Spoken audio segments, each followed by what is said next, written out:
কিন্তু প্রিয় নবী কোনোদিন আজান দেন নাই। আল্লাহু আকবার বলেন না? প্রশ্ন জাগে না যে আজান দিয়ে মানুষকে নামাজের জন্য ডাকা হয়, এ আজান নবীজি কোনোদিন দেন নাই কেন হুজুর? এটা আবার কেমনে কথা, কেমনে সম্ভব? নবীজি কেন কোনোদিন আজান দিল না? আল্লাহর নবী স্পেসিফিক নিজে কোনোদিন বলেন নাই এই কারণে আমি আজান দেই নাই, কিন্তু মুহাদ্দিসিনরা যারা গবেষক ওনারা রিসার্চ করে কয়েকটা বিষয় বের করেছেন এবং এটাই বাস্তব। এই কারণে নবীজি আজান দেন নাই। শুনেন, তারাবির নামাজ যদি নবীজি প্রতিদিন 20 রাকাত পড়তেন, এটা ফরজ হয়ে যাওয়ার সম্ভাবনা ছিল, ঠিক কিনা? নবীজি যেটা নিয়মিত করতো সেটা কি হয়ে যাইতো? ফরজ হইলে এটা মানে মানা, পালন করা, বাস্তবায়ন করা আপনার উপর আবশ্যক হয়ে যাইতো না? বুঝছেন কথা? মায়ার নবী, রহমতের নবী, দয়ার নবী, এই জন্য প্রতিদিন 20 রাকাত উনি তারাবির নামাজ পড়েন নাই। কেন? যদি পড়ি, ফরজ যদি হয়ে যায়, আমার উম্মতের কষ্ট হবে। আজান যদি নবীজি দিতেন নিয়মিত, এই আজানটা দেওয়া এখন হচ্ছে কি সুন্নাহ। আপনি যদি আজান না দিয়েও নামাজ পড়ায়, আজকে ধরেন ইমাম সাহেব আজান দেন নাই বা মুয়াজ্জিন আজান দেয় নাই, আমি যদি নামাজ পড়ায় দিই, নামাজ হয়ে যাবে। নামাজ আজান দেওয়া কি সুন্নাহ? কি সুন্নাহ? নামাজ হয়ে যাবে। কিন্তু নবীজি যদি নিজে প্রতিদিন আজান দিতেন, আজান দেওয়াটা ফরজ হয়ে যাইত। কথা বুঝতে পেরেছেন? তাহলে রহমতের নবী দেখেন, এখানে আপনার আমার জন্য মায়া দেখিয়েছেন। আল্লাহু আকবার বলেন।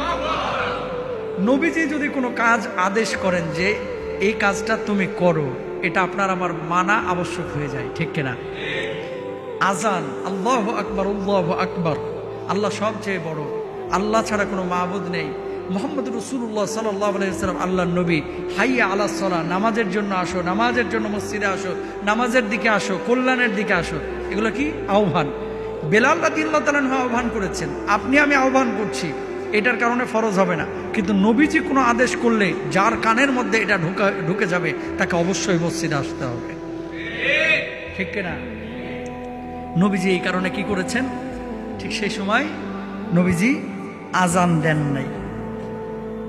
এটা একটা কারণ হতে পারে। এবার আসেন, আমরা কি বলি? আশহাদু আন্না মুহাম্মাদান রাসূলুল্লাহ, আল্লাহু আকবার বলি না? আমি সাক্ষ্য দিচ্ছি যে মুহাম্মদ সাল্লাল্লাহু আলাইহি ওয়াসাল্লাম আল্লাহর প্রেরিত রাসূল। এখন নবীজি নিজেই তো রাসূল, উনি যদি আবার এই কথা বলে সাক্ষী দেয়, মানুষ মনে করতে পারে তার মানে ওনার পরে আরো কোনো নবী থাকতে পারে, ঠিক কিনা? এই জন্য আল্লাহর নবী কি করেন নাই? আজান দেন নাই। সুবহানাল্লাহ কন না? আপনার আমার পেয়ারা নবী, তিনি ছিলেন ইমাম। তিনি ছিলেন কি? নবীজি বসে আছেন, আর কোন সাহাবী নবীজিকে টপকায় এসে ইমামতি করবে?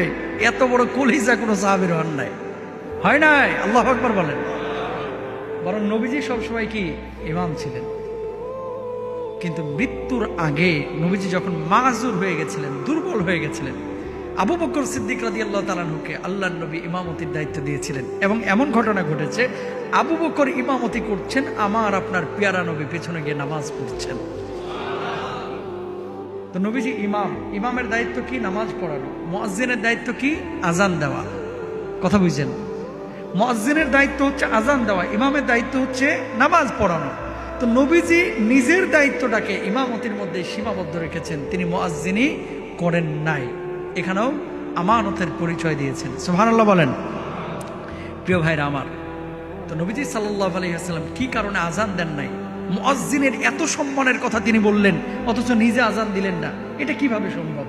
মুহাদ্দিসিনরা এই কয়েকটা কারণ বলেছেন, অন্য কোনো কারণ থাকতে পারে, এটা আল্লাহ তাআলা ভালো জানেন। নবীজি যেহেতু নিজে স্পেসিফিক বলেন নাই, আপনি আমি বলতে পারবো না।